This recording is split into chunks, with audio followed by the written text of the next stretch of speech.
welcome back to BluOcean Talks. Today in the studio with me here in Singapore, I have two guests from the United States, Leo Odess, which we plan to have here today, and I'll introduce you in a second, and an extra surprise guest today, Jonathan, which we'll dive into what you're doing, and I heard a lot of great stuff.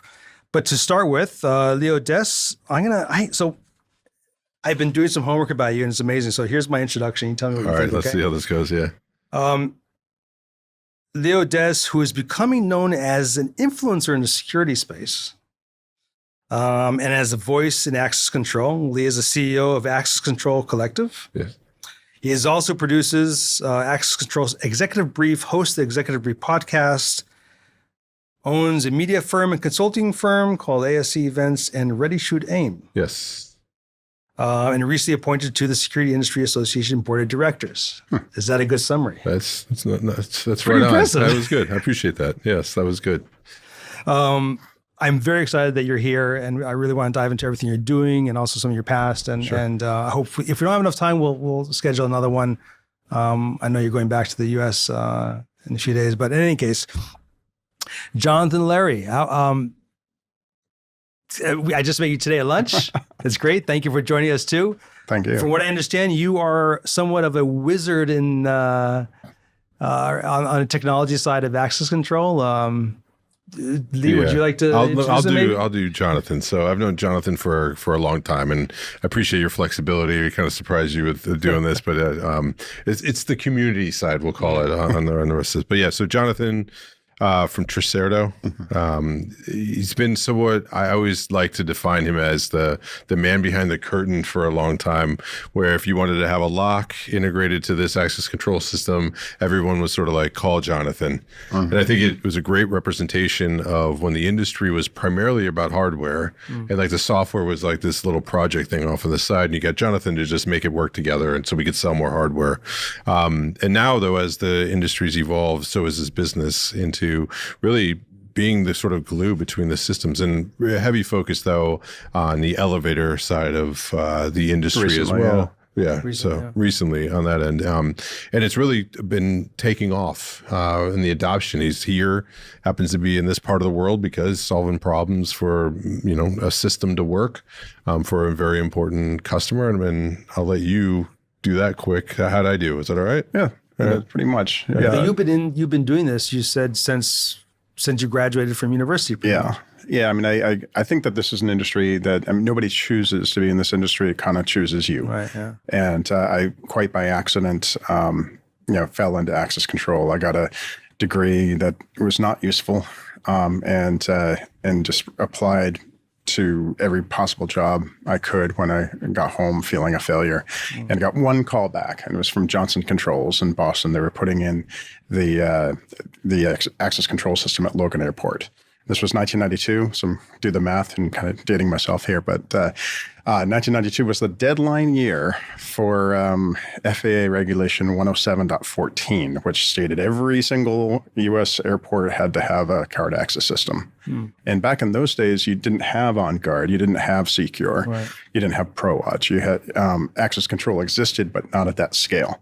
And so a lot of these airports hired small software shops to develop large systems for them. And I got pulled into the one as a subcontractor to Johnson Controls in Boston. A few years later, there was a lot of sorting out, and airports talked to each other, and most of the airports did not like the system they had. But Logan said, ours is pretty good. Well, who did it? Well, this guy, John Lawry and Terry Neely, who's no longer with us. And that product eventually evolved into Honeywell ProWatch. After our indentured servitude with Honeywell was over, Terry went off and started Red Cloud, which became part of Avigilon. And I went to Mercury Security for a while. Was ProWatch always using Mercury boards? No, originally it was card key D600s, which they're ancient. Yeah. And then card key went off in developed something called Pegasus instead. I remember that. Yeah. And but yeah, Mercury was an interesting group to work for. They're still going quite strong. Oh yeah, even though they're part of anher organization today, right? Yeah. Right. Yeah, it's still, I think, it's heavily North America. But others are, I wouldn't say the sharks are circling, but their hegemony, I guess, how do you say it isn't quite what it used to be, but they're still the biggest fish in the pond. Well, it's great to have you here. Obviously, we're going to be talking about security industries in general, access control as well, and so we can all contribute. I have a feeling we could talk for many hours, but we're going to limit it for now. We'll maybe get back to it. So I'm trying to think where to start here. Now that Jonathan here as well, what's the state? So why don't we start? What brings you both to Asia? What brings you to Asia, and how are you finding Singapore and Asia so far? Yeah, for me, so we have an event coming up with the Security Event Asia, where we have a thought leadership pavilion called the X Forum. Also, every summer, I sort of get out and just travel a lot. And this market has always been one that I've wanted to go to. So you put the combination of the ability to travel together with that, came here for a couple of days, then I'm going to go take some time off actually for a week and spend some time with my family as well. So yeah, it's really for that exact reason. Just wanted to be here, got the show coming, and then also going to take a little time off. Great. And yourself? Well, for me, we're installing our new elevator connector software. And I'm allowed to mention the customer. It's the Bank of Indonesia in Nusantara, which is the new city under construction in the middle of Borneo. That's going to become the new capital city of Indonesia in like 5 years or so. It's a pretty neat project. I'm sure it is. Yeah. And what's your impression so far of the region? It is not as monolithic as I thought it was, right. And especially from an American's perspective, you look at. I mean, speaking only for myself, I suppose you look at Asia as this monolithic block, but right. I realized how very different countries are here. I mean, Indonesians fiercely patriotic. I've never seen flag waving on private residences outside of the United States. It's quite to the extent of Indonesia. Everybody has red and white, on their front door. Different cost structures, how different things are in Japan than Singapore and Indonesia. And of course, those are the only three Asian countries I've been to so far. But it is interesting to see how different things are. Yeah. I find a high level of curiosity. There's also this sort of like feeling that you can tell something's going to happen, like from a market growth. There's some energy, there's something in this area specifically. There seems to be a great desire to understand what's going on in other marketplaces too. There really wasn't, sometimes I'll go to these different countries, so we travel all around to a lot of them, and there's almost like an apologetic approach that some of these countries have of like, we're not like the other ones, and like said, but this marketplace I've noticed doesn't have that. There seems to be an understanding that the market is only so big. And that you have to go out to also go, expand.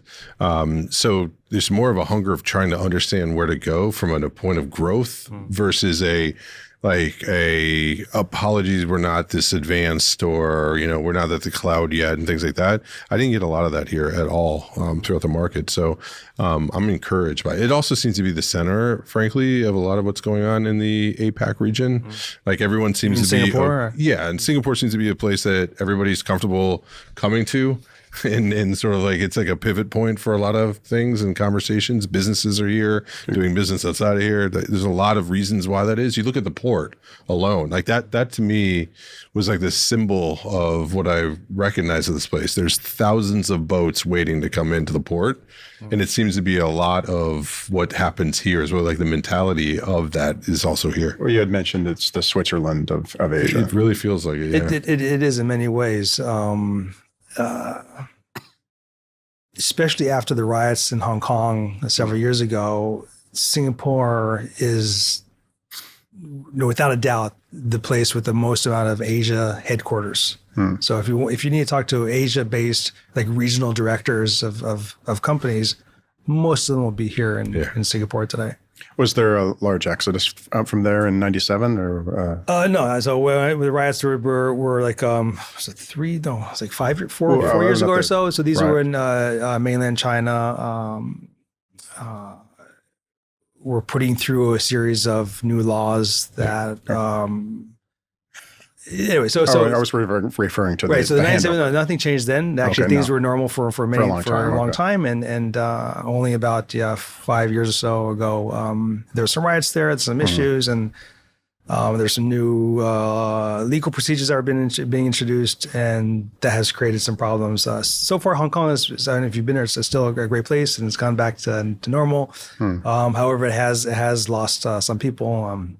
In any case, for whatever reason, Singapore is definitely becoming like the center of Asia. And it's easy to get to many places. The airports are great. Everything runs here great. And so like I said, you see it. So you can sort of feel the energy of that, which is nice. And I think it's going to continue to grow. I get the sense it's going to continue to grow and people are going to be interested in. What's interesting, though, is being sort of not only just the market here, but a pivot point to other markets. It's interesting to see how the way people invest. I'd be curious to see how they invest in the area based off of that, because clearly the market, it's healthy, but it's not like large enough that you just do work here, it feels like. So I'll see. The U.S. market is by far the largest, in the world. Even if you had the growth rates here might be maybe higher percentage-wise, but the market in the USA is significantly larger. It is. And there seems to be a level of, depending on where the organization is at their growth, if they're looking to raise money, if the home market doesn't have enough of, say, an investor base to go help them, they go out to the North American marketplace to go get, like Europe seems to be a lot of that. Like European companies seem to need to go over into the North American market in order to raise funds in their own market, because it's just how they want, the way they make decisions on it. And I do think people come to find out that it's very large, not just the opportunity, but like it's hard to just show up in North America. If you pick Austin, Texas, for instance, or New York City or LA or Chicago or Florida, like you can't just cover the country. No, it's really hard to be able to operate effectively and to execute. We're basically 50 countries. Basically.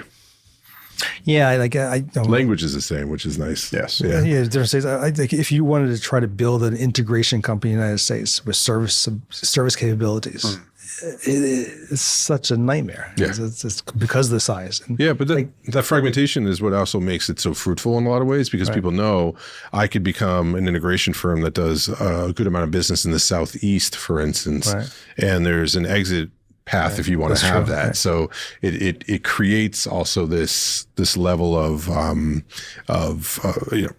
opportunity that's a little bit different than like in Europe, because you think about it, Europe has the same fragmentation, but they're countries. Right. So like just because you do business in Germany doesn't mean you're going to do business in France. Whereas because you do business in Florida, you can do business in Georgia. Right. Like it's not that, sure, there's some licensing and stuff like that, but the barriers of entry are relatively low. But yeah, to be able to do, across the United States, it's very hard. It's very expensive to go do that, and especially to recruit enough talent to go do that. That's why there's so few of them, and that's why those few that have it are always looking to acquire, to gobble up. Yeah, well, I'm familiar with that. Yeah, you are. Okay, so what is the state of security and access control today? How would you summarize it?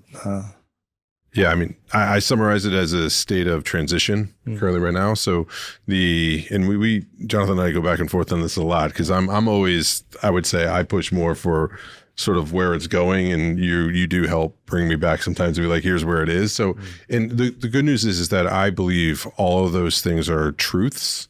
They can exist at the exact same time. The legacy sort of incumbent side of our business, of the reasons and the way that things focus and work, and the truths and the norms around those still exist. So does all this new stuff that's happening. So the difference being is sort of where you value currently right now the state of the industry. So a lot of the legacy side is still where a lot of the money still is. But if you were to ask people where you're going to place some bets, you're going to place some bets on where it's going. So it depends on what side of I like to think about it as kaleidoscopes.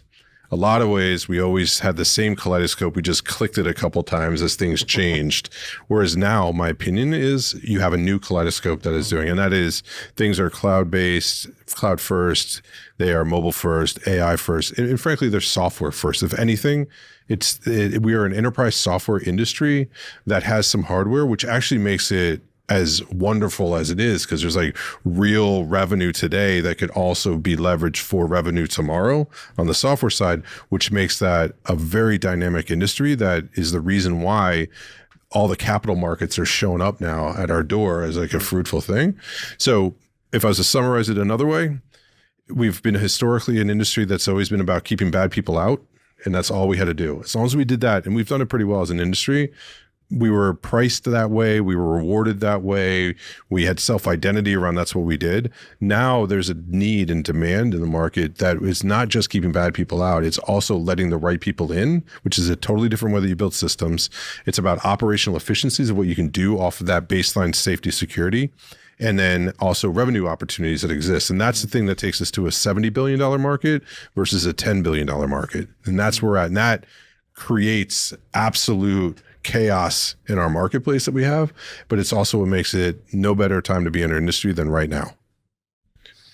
You know, you had said about like me bringing you back to reality and a lot of things, and you know, this isn't based out of self-interest, but Lee and I get into it a lot about AI, for example. Yeah, we'll get into that too. But should I save my comments? And, no, go ahead. Well, no, I mean everybody, and I mean it's a tool, right?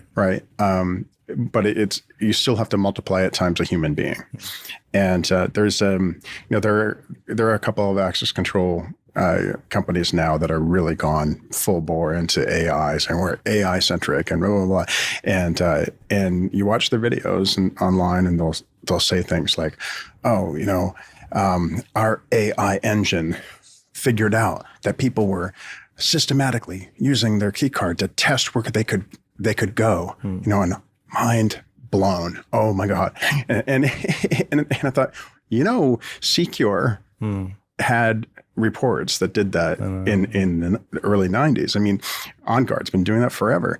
And it, like, congratulations, AI helped you come up with a feature that you should have had. In that example, that still sounds like somewhat of a buzzword as opposed to, you know, actual. Yeah. But just I mean, hold on. Let me come slightly back a little bit to what you said about. I always thought airports are like that. Like if you're just doing a regular industrial facility, for example, you have the perimeter, you keep people out. Then airports are more complicated that way because you need to, you know, sometimes let people in here, sometimes let people in. Like, there's that kind of movement around, and it's the dynamics are more. It's part of the need, right? True. I mean, airports, they can be simple. I think what sets airports apart is that the secured area is enormously large. Right. And so self-policing is super important. And, you know, when I was putting in the what's now called ProWatch at Chicago O'Hare, you have to do a lot of things at night. And I'd go jogging on the ramp, you know, between the terminals, and I'd have my badge on. But every 2 or 3 gates, even this is midnight, you know, people would stop me and they're like, "No, okay, all right." You know, they're like, well, that's true. I mean, even in corporate security, systems themselves are not enough, right? Yeah, but then in other airports, and I won't mention which one, you know, I would do that. Nobody would stop me. In fact, that airport had to have the FAA. I don't know if they still do this, but they would go out. They would have an unbadged agent walk around, and the first person to stop him and challenge him for a badge would win $100, and they would do that once a week. And whereas, like, you know, some airports like O'Hare, that would never fly because you're going to Old school penetration testing. exactly. Yes. Yeah, but I think what you're showing those, yes, it had those aspects, and actually, most of the systems, even in commercial real estate, that would be the same type of thing, right? Visitor management or the ability to badge and to go in. But I think where the value was created and expected was keeping people out. Right, like that was sort of the first thing versus saying, all right, how am I going to do this so that I make sure that the right person gets in? So they lived that. That's why I really fundamentally believe that we are in a position to occupy that space because we have been doing it. Right. We just, as an industry, in my opinion, have not valued that part because the way our self-identity has been is like, we're the people that keep people out. We stop the bad things from happening.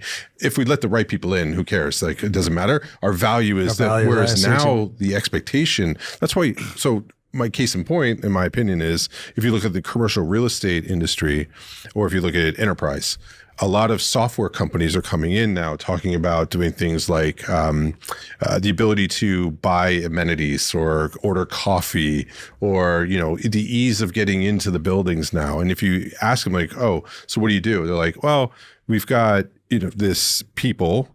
We give them permission to go do things. We have a calendar and blah, blah, blah. And they go through and you're like, to an access control person, like, so you're an access control company? And they're like, no, we're not. We're like, why? They're like, oh, because I don't do hardware.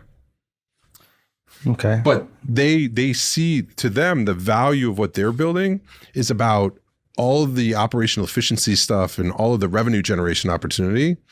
They define our industry by what they're being told in a lot of ways is the hardware side of what we've done, the locks, the barriers, that type of stuff. The rest of that stuff is seen as like whatever to our industry, but in my opinion, and where you're seeing a lot of the value capital, if you want to use that as a measuring stick, that's going into the people that are saying, all right, I'm going to deliver that safety and security side, but I'm going to leverage it because I don't care how good those lattes are. If I'm not safe and I don't feel safe, I'm not going in the building. Right. So that's why it's our opportunity to take advantage of what is already being put into the building that we're doing through software to deliver more value, and we can extract more value out of it. I don't know why you don't want to do it, but there are plenty of people that are now. So you just mentioned earlier that kind of some companies are more software centric and some hardware centric in terms of access control. Who pioneered that? Was Linnell one of the first that did that? Because they were from the get go. They were software primarily, and they used the Mercury boards, right? True. They were certainly the super tanker that pulled a lot of access control companies, certainly Mercury in its wake. But I think what Linnell did earlier and better than most of the others was their OAAP program. Yeah, it was the exact same thing. And it is they. Do you want to unpack that so everybody understands that? I forget what it stands for. I don't even know what it stands for. Everyone calls it OAAP now. Basically, it's their SDK. The way that you can you can connect to other way that you can connect into OnGuard and you can add a new device. You can pull out. You can use the access control data for time and attendance, and data, and then in payroll and so on. And I think honestly, they did that sooner than they turned into a business line, right? They made it so that instead of, because everyone was doing integrations, it's just they didn't have a program for it, and they also didn't charge for it. Typically, it was like, who's going to pay for this? Right. And Linnell certainly charges for it now. Yeah, they do now. But they made it into a business. So they saw integrations as a feature of their system, not just an annoyance to go win a project, where I think a lot of people saw it as, because frankly, most access control companies, if we're being honest, are distribution of other people's hardware and then a software license that they put on top of that. Now, they sell that, but then there's all these sort of accessories, if you would, that people would want to have, or people invented to bring to market that they distributed through. And how do you handle those? And they put a program together. So they were early into that.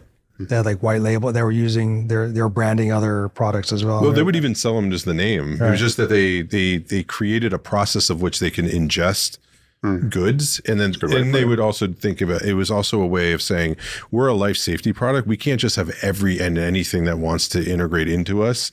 We need to make sure that it's done properly. So they had a whole process that you would be certified to go do. And so it's like a certification of your third party product that they put the Linnell stamp on it, if you would, through the OAP program that said, if I'm an airport and these 5 products, and I'm looking at which one is certified to go through, I can feel comfortable that the work was properly done, and they would charge for it. My opinion, the company that actually on the original, and I'm a little biased, I worked there for a little bit, but outside of that is Brevo was heavy in the integrations and the APIs. And the reason why I say that is it was one of the first to move into the RESTful APIs that you would see more software centric. The OAPP program was more of like, how do you onboard third party products from a software standpoint? Definitely in the arena of OGs that did things like that properly. Beyond that, of what I would call this next second phase of what's gone on was I may be missing some people. Well, no, I mean, Brevo did do that well, but I think a lot, not to discount their technology, but a lot of it was the marketing brilliance of Steve Van Til. Sure. I mean, he's a hype man through and through, and he knows how to. We need those on our team as well. I don't know why we don't value that enough, though. So this is where the marketing and communication side of the positioning. Otherwise, we'd all be using beta instead of VHS if that was the.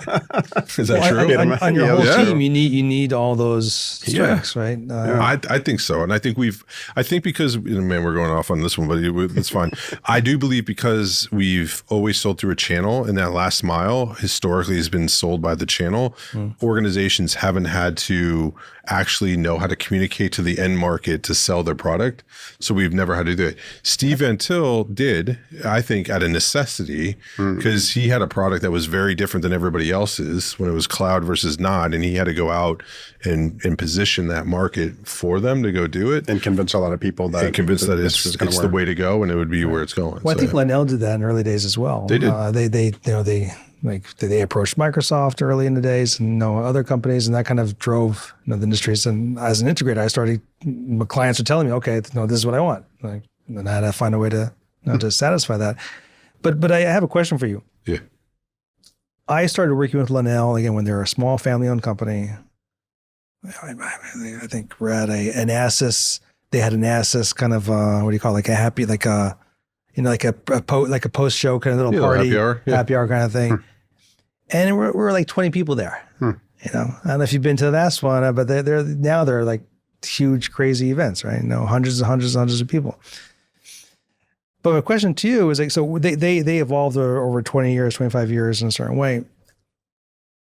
I'm wondering though, who are the new players today that are going to be like Linnell, like 20 years later? Like, who are those today that still small and just starting off, but they will become, and that's the same, not Linnell necessarily, but the same kind of, hemp in the market and everything. If you have that crystal ball, I'd buy stock. Well, I'll give you some guesses, but go ahead. I don't know if you're comfortable saying anything, but I'm curious because I've been thinking about that.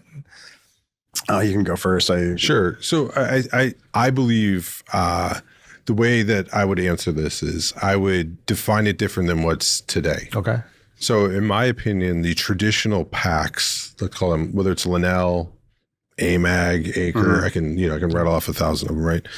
I believe that traditional side of what we have is actually going to be somewhat of a cottage industry of players. And it's actually smaller compared to what I think is coming, which are these sort of vertical market plays of people that go deep into those specific verticals that are dominant in that area. So for instance, like a dominant commercial real estate play. And even on that point, it may even be a stack of technology. Because if you think about the hardware getting commoditized, which it's happening in a lot of ways, which I think there's going to be margin pressures on that. Plus, I just think the street from a public company standpoint is going to be expecting the different pricing. I think the marketplace is going to change. We're seeing hardware as a service coming more into it, OpEx versus CapEx. So like all these dynamics and things are chasing on that end that I think a lot of the people that we will be seeing as dominant players may be some of the big tech companies that we know already. So I take a look at like a Microsoft Places, for instance. if you think about it, as our industry has shifted, so I'll just do a little background from like 1973 to like 1980, you had this company called TRW that made an access control product for a while. And you laugh because you've heard of it and you know it, right? So like, I've heard of it. I was young then, but yeah, you were. I know. I'm not going to age you that far, but they had a check verification system. On the back end of that thing was a relay. I'll skip like all the details and get into it later, but that system, somebody said basically, hey, can I use that? It had multi-factor. You would call basically putting a pin in, you'd call back to a central database. They said basically, yeah, that check is good. You can cache it, type of thing, right? That actually got spit out and to be called Experian, by the way. That TRW data was where that came from. TRW, like they did a lot of things, they flipped that company out because they just built things. They didn't keep things. They flipped it out. It became called Basics.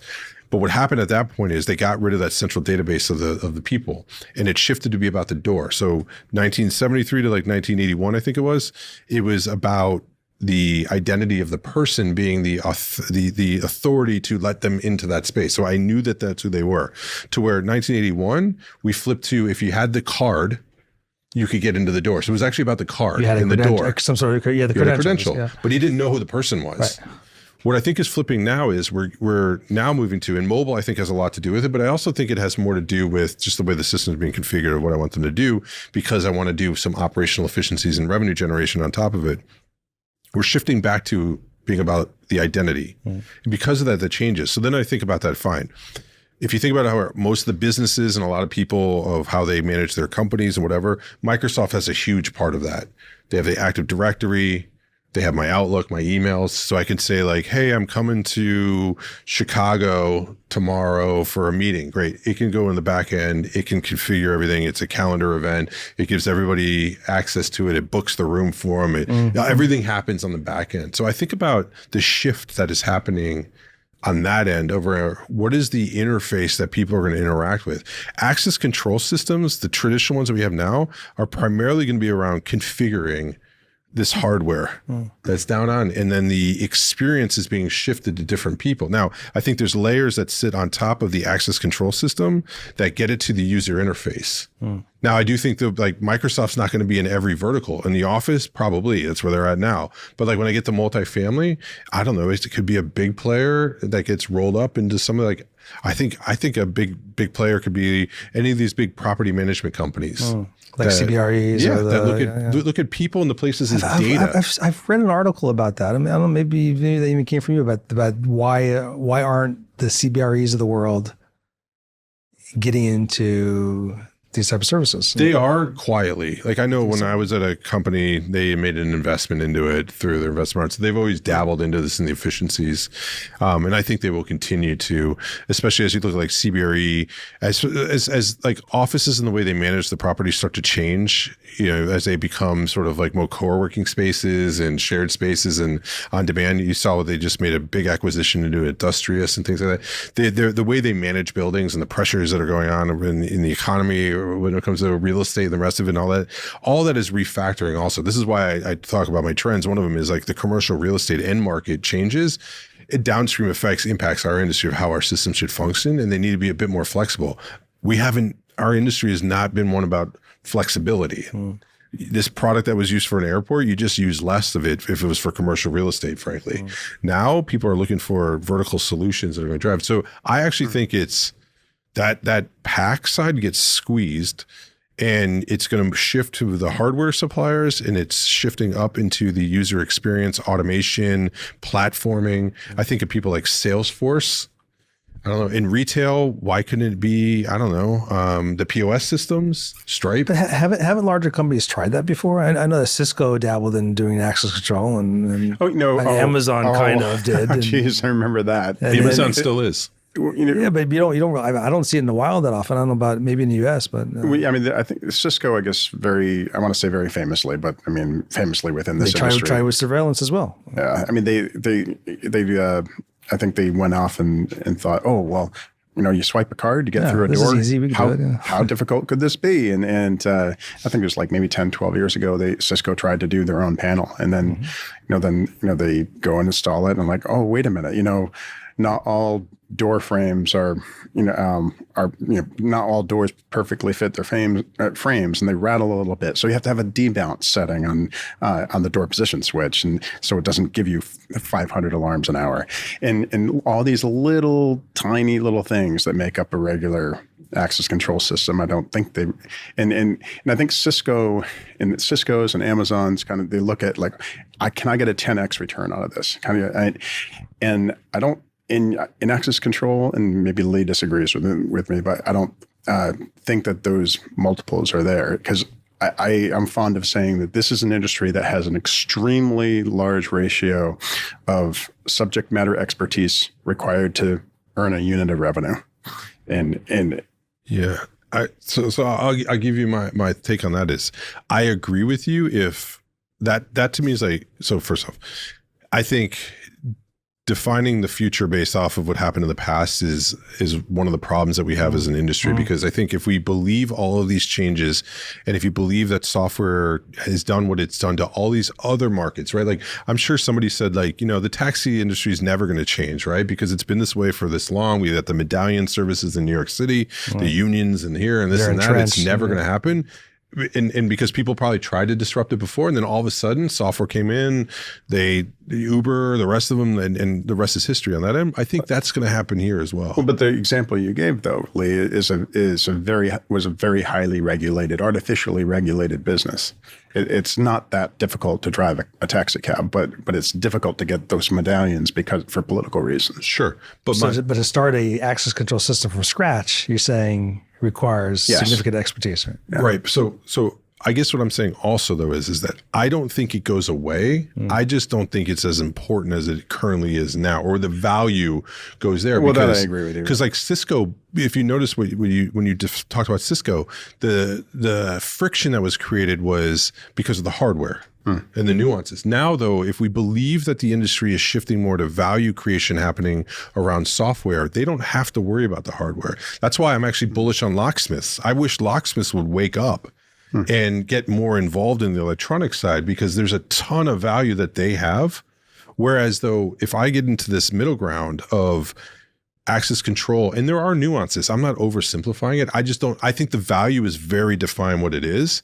And I believe there's opportunity underneath that value, being the locksmith side of the world, and there's a ton of value on the upside. So I don't think the $10 billion market goes away. I just think right now, the $60 billion market above it doesn't exist, and it's currently growing, that at some point that 10 billion just stays there. It grows at 3 to 8% a year. This software side goes to 60 billion, is so high, and it has a rate of return that makes it very interesting that Cisco can get a 10x return from that. They don't have to worry about this down here. That's why when I say I think the redefinition of what access control is becomes that. I think there'll be new ones. Like I mean, you've got new players that have come in, like Genias of the world and GeoKey. I'm going to get in trouble not naming every company in the world that does this. You got ICT coming out that's new. And then on top of that, you have new ones redefining themselves. So an Acre, an Inner Range, Gallagher, right? That you have these other brands that are actually transitioning themselves into this doing more, as Gallagher likes to talk about, or the, Acre is frankly restructuring exactly who they are and where the value is.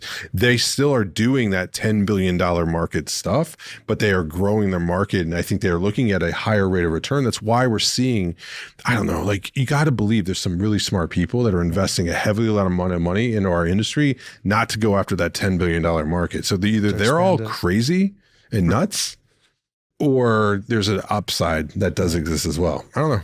Jonathan, what do you think? I just want to get back to the original question about who do you think is going to be the stars in 20 years? Well, it's funny. I deferred that to Lee at first because, and I know why, because I couldn't think of any. I couldn't think, but I was thinking of the question the wrong way. It's like which of traditional PACs are going to rise above, and so I couldn't think of any. But I do find agreement with Lee in that, yes, the value is going to be on that layer above. And I think most of access control, the legacy thinking of access control, which largely is true, is like you're not competing against smart cards or whatever. You're competing against the brass key. I mean, most commercial real estate does not yet have an access control system. Those are the brownfield opportunities. You're just going to go in there, and I think companies like Brevo are really killing it there. You go every new, your standard 5-story apartment complex is going up all over the U.S. and stuff. So many of them have a Brevo system. It's all Brevo. They're killing that market, and they do that basic access control very well for that. But I think the value where things might be going are, as Lee said, those specific verticals. Like if you're a Genzyme. And you might have a very specific requirement that, you have several labs running the same experiment at different stages, and you badge into lab number 3, then your access to labs 2 and 1 need to be disabled until you go into the clean room or whatever. Now that's something that you're not going to put into a standard feature, but that is something that the companies that easily enable end users or at least integrators to write that functionality, they can make money doing that. Right. And so that's where I think enabling those types of integrations, I think would be where the money is. So tell me. So just again, I just want to go over a few questions here, to be mindful of time. But what are your thoughts about? So we're seeing, or at least I'm seeing, how, and sort of touch on what you just said, like access control sometimes is a platform for other types of facility kind of functions. Yeah. So, and we heard it's been around for a while now. You're starting to see more of it, actual in practice.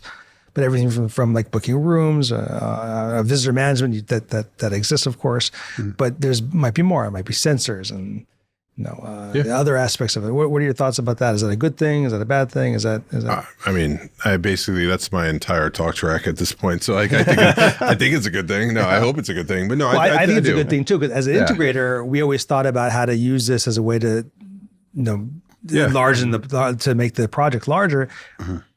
But on the corporate side, the clients are not really buying it too much yet. And so I'm here. I want to hear what you think. And in my opinion is that and there are clients that are though too, right? Like so it's a combination of both existing at the same time. I do believe that we are seeing a couple things, and I'll use another buzzword. Like I actually think we're starting to see the realization of IoT, right? Like connected devices and things like that. Like so we're starting to now see what a lot of people have been talking about. But if you go to certain verticals, like say in shipping, for instance, we heard one today where there are guys talking about that, right? Around the value of it. That's an IoT application, right? You got this lock, and it's about, what I found fascinating, he said, it's like they're not actually worrying about people stealing the box. They're worrying about people getting into the box and putting stuff in the box. Yeah. I was surprised about that. They're right? putting drugs in the box. They're putting drugs in the box, right? At the port. So there are companies that are now coming out to just create solutions. There's one actually, 9ID is the name of a company. Take a look at them, what they're doing, specifically around what we would define as like critical infrastructure on docks. I know of a company out of Australia, I think it's called Smart Locks, doing around lockout tagout for mining, right? It's just specifically lockout tagout and mining. Like it's big business, like real big business. People die because if it doesn't work on that end, right?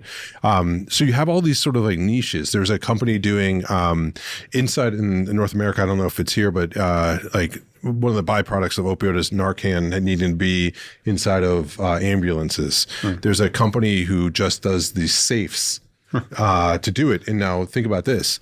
You can't have that unlocked. You have to have it locked because people know that there's Narcan in there, so people steal it and do all this sort of stuff. But you also have to make it accessible because time is of the essence if you have to use Narcan, right? Like, so they're using biometrics. There's an entire business just on the safes where Narcan is being on there, and it's around. So the definition of access control at that point, yes, I'm keeping bad people out of the box, but I'm increasing now the efficiencies around it. And there's a whole generation in business. The other side of it that I think is real, and this is where I know, like, take Acre, for instance, which is, I know they're shifting a lot of their strategy to this, is like you can view our industry almost as a data industry applied to security. And the data around that is the people, the things. It's not just the people, but it's the things that are also there. And then what I do with that information is up to me, probably the vertical. So if it's a stadium, it's about identifying hooligans in some respects, but then also delivering a great experience for the VIP that buys a box or just the regular person that goes through. It's also understanding, like, where I should move a cart to sell more beer because there's a queue.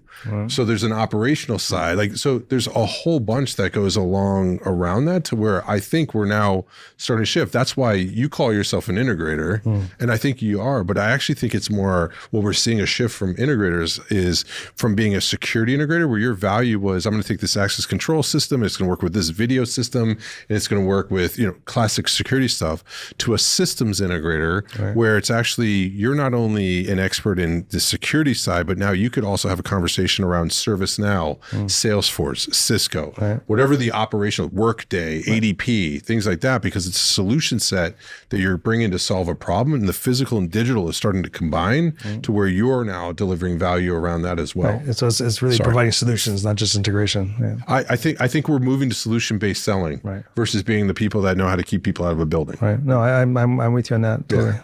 What do you think, Jonathan? You could argue with me. Well, I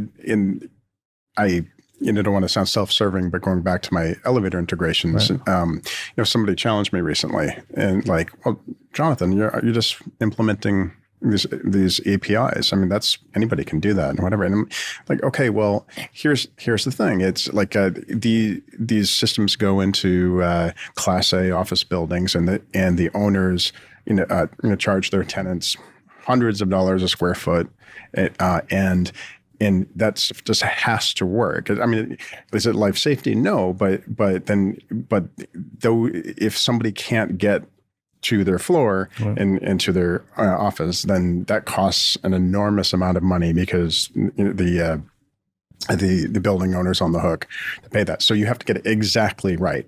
So, what's the challenge there, by the way? So if you summarize it.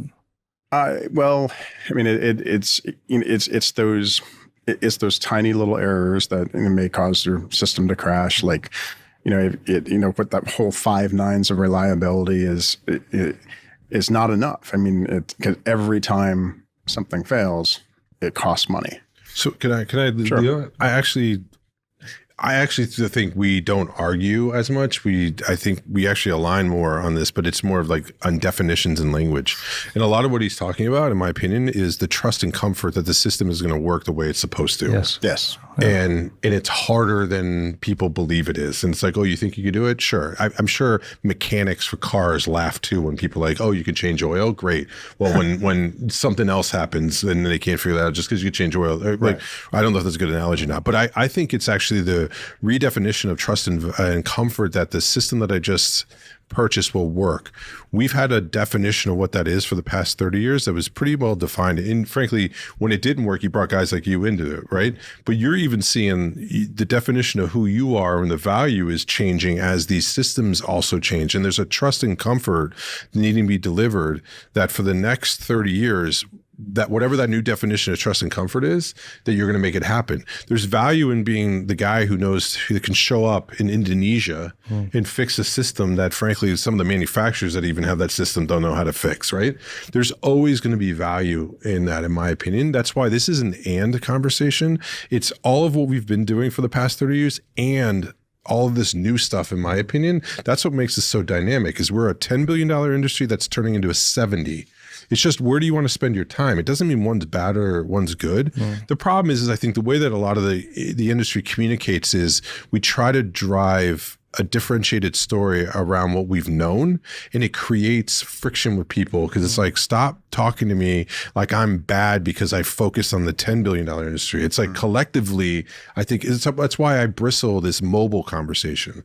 Everyone talks about mobile in lieu of cards and keys. Well, the reality is it's going to be cards, keys, and mobile. Right, you have the choice. Now, yeah, if I bring mobile out to the market and I say, mobile's the best thing, everything's going mobile, we're going to 100% do mobile, and the whole world's going mobile. It's like, come on, like reality, it's not. But the people that do cards and keys are like going to argue with that person, and it's going to become defensive because that person's attacking, and they're trying to, frankly, garner more of the $10 billion industry. When I think mobile should be talking about the value creation that it can do along with cards and keys on that end. Yeah. So I think it's a little bit of how we just communicate and how we define things. I think all of it exists at the same time. And that's why, again, it's no better time to be in an industry than now. And well, I think it's great that we have the choice of using mobile if it's right for that application. Yeah, right? Because sometimes, frankly, it's not going to be the right application. Right. To that point, a good example would be hospitals and airports where you have to you have to wear a physical credential on the land. And so, what better way to make people remember to wear that? You can have both. You can have the badge and phone. There's all sorts of ways to play that to increase the security. It's just forever they've been coupled. Yeah. Right. So then the belief is they have to still be coupled, but they don't have to. But people aren't going to wear their mobile phone around their neck, right? Exactly. So, but I do find it funny that some of the limiter to the adoption of mobile is a badge. But I've seen solutions. We are in Turkey recently. There's a company there that, in other markets, they've been out for a while now too. They make e-ink badges and things like that. Like, so there's ways that people are looking at that. I don't know, but I think mobile's good. By the way, I think it's the first luxury good we've had in our industry. It's the first thing that like my mom can look at and relate to what our industry is. It's the first product that you bring it to a college university. The dean wants to know about it. Why? Because Apple's involved, Google's involved, right? Like, and the students are going to love it. And the students love it. Which you think about that, a whole generation of people who are used to using their mobile device, when they leave college and they go to their apartment or wherever, they're going to be looking for that, frankly. And then we rarely take our wallet with us anywhere today. I say Rob Leidick over at Wavelengths is a really good hype man for. No, he has been, but so he filled a gap in the marketplace, in my opinion. It shows actually, if you think about it too, he leveraged LinkedIn primarily to go drive that message as well. Yeah. So this is where our industry had like two worlds. You had an offline world doing trade shows, and you have this whole community. I mean, my entire business is basically built off of an online community. There was actually two worlds that exist. Like, he was dominant in that way, and it moved the marketplace. I give him credit for it. So traditionally, security was kind of defined, if you increase security, convenience goes down. Correct. And vice versa. Right. If you increase convenience, security goes down. I think recently, though, that has not necessarily been the case with the adoption of mobile and other options. I think that you have options today of having high security and higher levels of convenience. Thoughts? Yeah, I think that was an old truth that exists, still does, in the legacy side of our industry, because it was a very analog. If I had the card, I went up, it worked, right? Like, and if I opened the door, you got in. Like, so it was like, it was very binary, to where now, because of the technology, I can have deeper, richer engagements with the individual, do a bunch of different things. I can make it more dynamic. I can have some awareness, situational awareness, and flex and go, because that is why I believe we are an enterprise software industry now, because the dynamic side of our industry, we're moving more from that's analog to digital, more static to dynamic, and it's being done by software, 100%. And that's why I think we can deliver both of those things at the same time. It's also why I think, if you think about mobile shifting, who's the biggest winner of mobile, in my opinion, is biometrics. Because it's actually, not everybody has a phone that's carrying it. There's businesses that they don't want you to have your personal and whatever. All the reasons why I'm not going to do mobile, but everyone typically has their face, and then so there's certain applications now that is being actually introduced to also deliver high levels of assurance while high levels of convenience. Yes. Both of those happen at the same time. I don't know how you're going to do both of those without it being either mobile or biometrics. And because of that, I think you see an adoption of both those technologies. When I was at Mercury, we talked about how you can never get above zero in this business. That access control is either invisible or an absolute nuisance. I mean, nobody goes home at the end of the day just thinking, wow, I had a wonderful access control experience today. And but I think that with mobile and in biometrics, it changes the equation a little bit. Because maybe it's the novelty, but just being able to not have to reach for anything, right. And or at worst, your phone that's already in your hand, half the time anyway. Right. It makes it a little bit easier. Okay, so just to talk a couple more things before we start wrapping up, unfortunately, because I would like to dive into a lot more. But AI, I obviously it's influencing the industry. It's influencing the whole world. It's influencing the way we do, way we work, and everything. Where is it now in security, and how much is it hype and marketing, and how much is real? Where's the real value, and where are you seeing that now? Well, I guess as we were talking about before, it's a tool. It'll make you more productive. Mm. It will find patterns, but you always have to multiply it times a human being. Mm. I think that the companies that are billing themselves as AI centric are chasing hype. They might not all fail. But I think reality was, and I hate to put it this way. A lot of them use, OEM panels, right. And all right, well, if this was as transformative as you think it is, then how come you're third from the bottom, of. So where is AI manifesting itself today? And where is it done effectively or within security, for example? Is it around, for example, in CCTV, in reality, we had some sort of AI for a while now. I think that's analytics. A little bit different. It's because there's a lot more data to be processed in video, right. And a lot more use cases, a lot more definable use cases. Okay, wait, somebody put that item down on the sidewalk, but with access control, I think. What's going to be of more use, I don't know how to put this into words, visitor management, streamlining the steps you have to go through for badging somebody, for credentializing. I think it'll help there. The pattern recognition in trying to predict threats. I think that's a little oversold. You might find, AI might tell you that, men with red hair are staying late on Wednesdays, in building 30. Okay. Consistently. But that could be very useless data. Maybe it is, maybe it isn't. So there's a few places here to think about, and I want to get to you in a second, but I've seen products, and I'm not sure how effective they are yet, that sort of within certain regions in the world, they have access to social media, and they can kind of identify trends and overlap with other things. So, hey, there's a likelihood that something might happen in this area, for example. So you have that kind of thing. Predictive somewhat. Yep. And then you had around the intelligence side of things. And then you had you recently had an interview with the gentleman, I forget what company it was with, but he was talking about agents.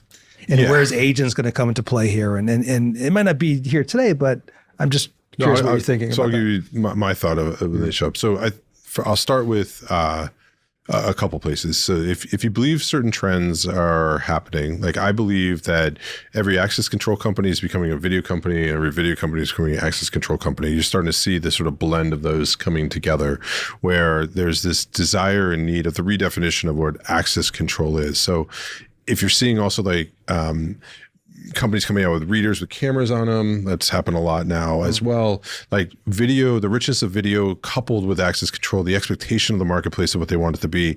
I would define that as access control as we move forward. Would I define that as access control as we went backwards? No, in that like pure play access control. But if I was to define it as video and access coming together, at that point, I do believe AI has a way of affecting the system based off of, and this is where we can argue whether it's been able to be doing it in the past, like pattern recognition and things like that. But I do think like higher levels of assurance, understanding situational awareness, the ability to, I think like, for instance, on intercom systems, this ability to have an interaction where it can solve like 80% of the problems versus having a person sitting, somewhere for a video doing it. It can just be sort of a computer that's like, hey, I'm here to see Tim in unit 413, and it's able to do whatever it's supposed to do. The repetitive, the well-defined requests. Correct. Yeah. So things like that. Like I think it could handle a portion of it. I think there's value there. I do think also, I find this an interesting trend is a lot of what has been traditional GSOC management systems are now starting to become access control systems also, because they're taking the richness of understanding the video component with the alarms and alerts of access control, that those systems are starting to define whether that door is allowed to be unlocked or not. So at some degree in the enterprise, those GSOC systems are not only saying reducing the number of people sitting and looking at alarms and seeing what's false or not, but those systems are starting to function as access control. The area that I think we're gonna have a bigger impact that we don't talk enough, and it's around the agentic side and the agent side of it, is that as more systems move to the cloud, let's call it pure access control, as more move to the cloud, I now have more data about how systems function and work. Whereas before, they're all offline. I couldn't really, so like, again, any of the incumbents, they never really understood where their systems are being installed. Now, when they did, they also weren't able to necessarily extract data to be able to process it quickly. I have to believe that the more systems that move to the cloud, and that becomes more of the dominant versus the on-site alone, because even I think we move to hybrid, frankly, as more systems, let me put it that way. If more systems move to hybrid where there's a cloud component to it, I can install a system and it can say, I'm a restaurant, and it can say, out of the thousands and thousands of systems installed at a restaurant, here's 80% of what the system configuration is. And you just push a button and it does it.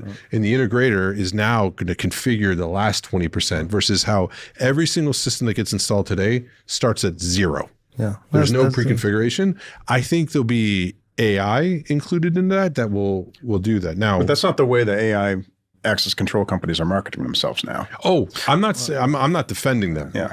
I mean, I'm saying what I think where you'll see value, because a lot of it is marketing and positioning. At this point, a lot of it is, yeah. Yeah. But I think where value will be created, like I'll give you another example. If I was to troubleshoot a system right now, like level 1 support probably can be like a chat bot that has a back AI, right? Like, will that be a big impact? Yeah. If I'm a company and the resources I've been putting towards that, if I can go put towards something else. What about on the design side? Yeah, same type of thing. Anywhere there's repetitive.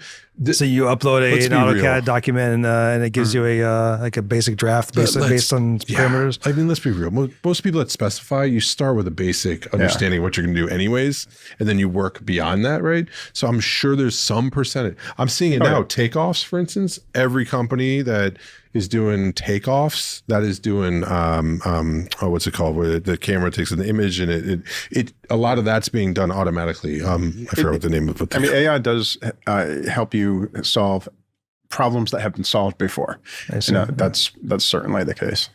Do you? Interesting. Like when coding and stuff like if in this, I pay for Microsoft GitHub Copilot or whatever it is, and I was implementing some. I was working on this API for forgot what it was, but anyway, I'm typing in these properties like online, tamper, whatever, and as I started to type my next thing was going to be power fail, and it sort of predicted power fail. It. And so okay, That's cool. in some, it has gathered enough knowledge, like, oh, if you have, you're talking about a device that this probably you have going to this have and this and that, you're likely going to need that too. Exactly. And a lot of the stuff is repetitive, and it really does help, but.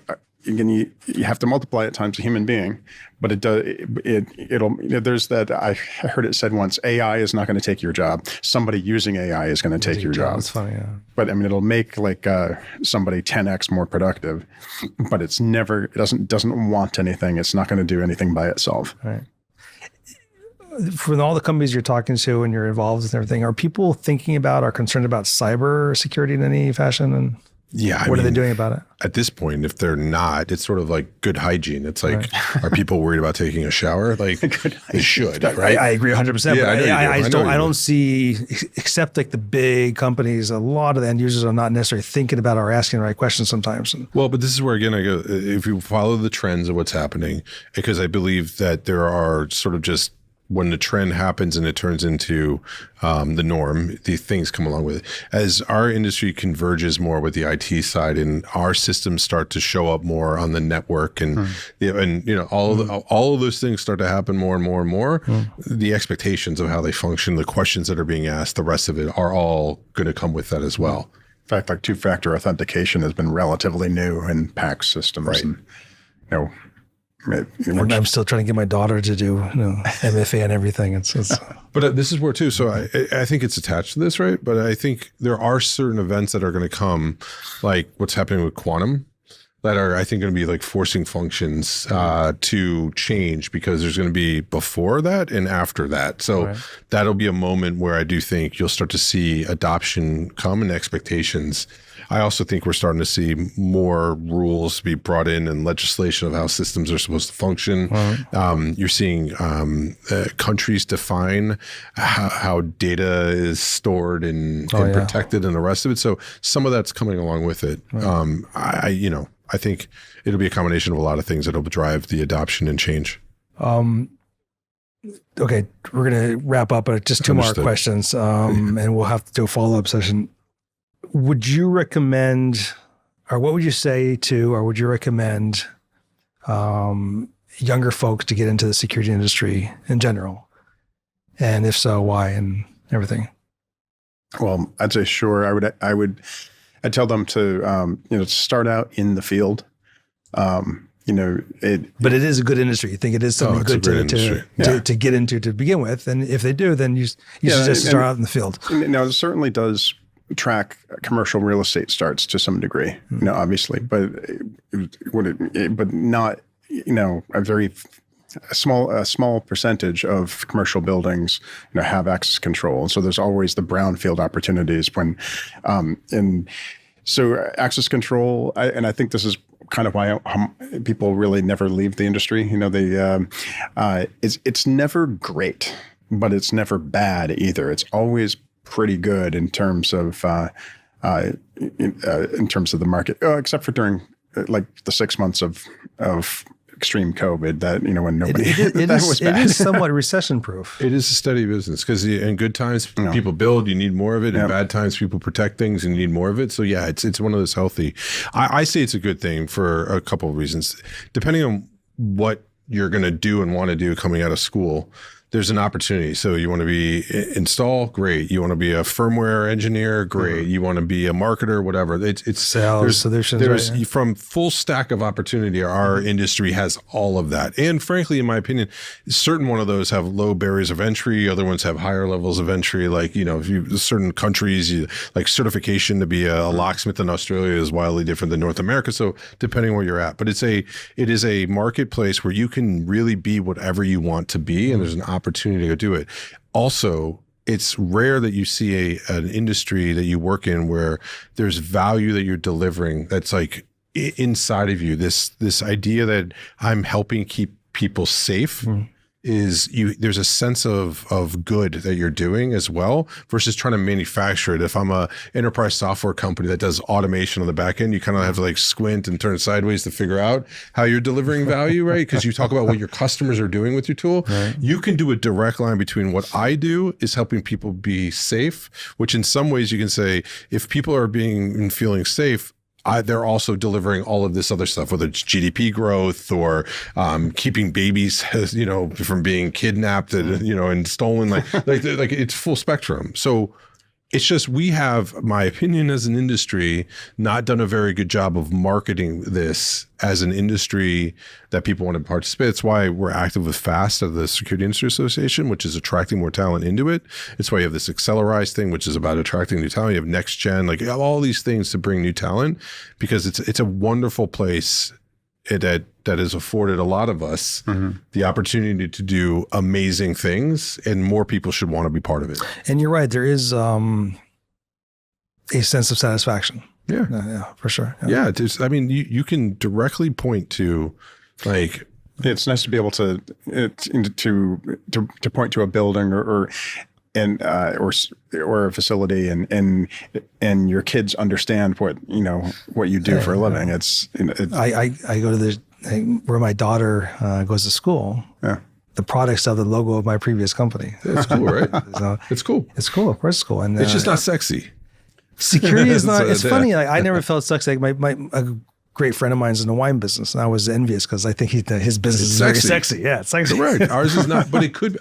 Our business could be. It is in some way, because for people that look at it from the outside, they go, "Ooh, security," and they're like, it's kind of. There is a sexy element to it, but it's not. But we could be if we. I think if we tell stories more and do it. I mean, at lunch today, we all went to the lunch. There's people telling the stories around. There was a couple of them. They told some stories. You're like, wow, that's really cool. That was cool. No one knows about them. Like no one knows about any of those stories. So that's why getting out and go do it. If you name a company, if I've been engaged with them, there's a fantastic origin story of why that company and what it came from that we need to celebrate more and talk about. Also the impact that we've had as an industry.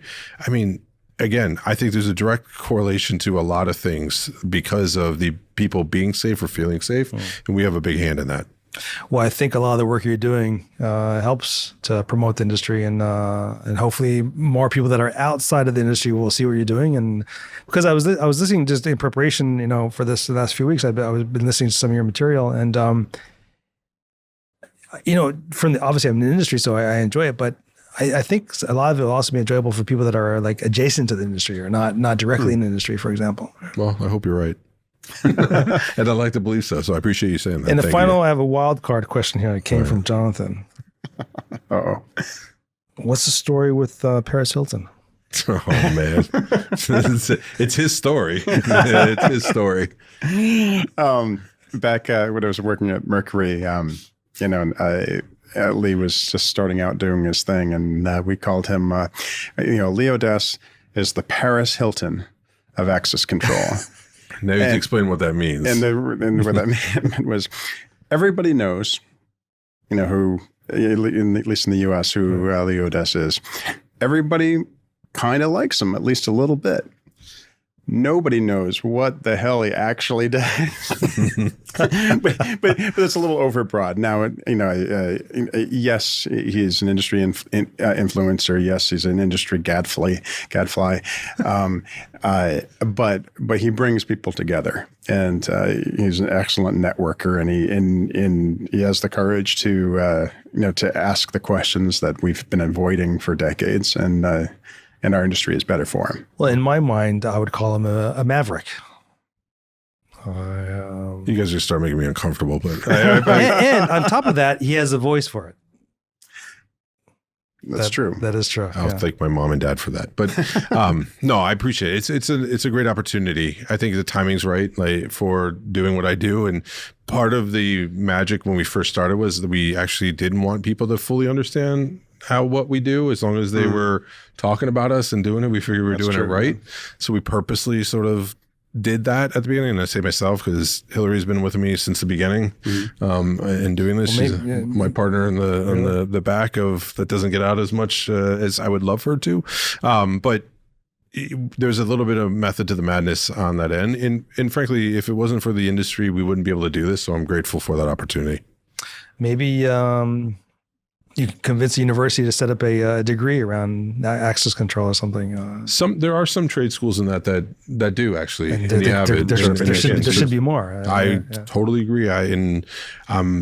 This is where I took at the SIAs of the world and the ASISs of the world and like all of those, that part of their job, and I know some of them do them better than others, is to go do that. And I actually take it upon ourselves too, of like going to those schools and maybe helping put that together. So, yeah. Well, to all the listeners out there, there will be a lot of show notes this time. How to find both of you? I'll get everything from you later, and we have the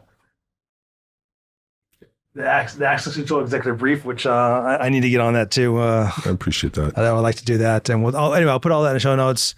Look them up. Very interesting to follow and to listen to. And we definitely have to do this again. If not in person, then over video. But again, I didn't even scratch the surface of the things I wanted to ask here, and there's so much to talk about. And I'm serious about the university thing. I think I do believe that the industry is a great industry to be in. No matter what your personality, if you're deep in tech, if you want to deal with customer services, if you want to deal with sales, if you want to be in management or logistics, there's a little bit of everything. Extremely rewarding. You can take you around the world. So yeah, it's exciting times, and I look forward to talking to you guys again. Let's do it in November. I'll be back for the security event Asia. Yes, for sure.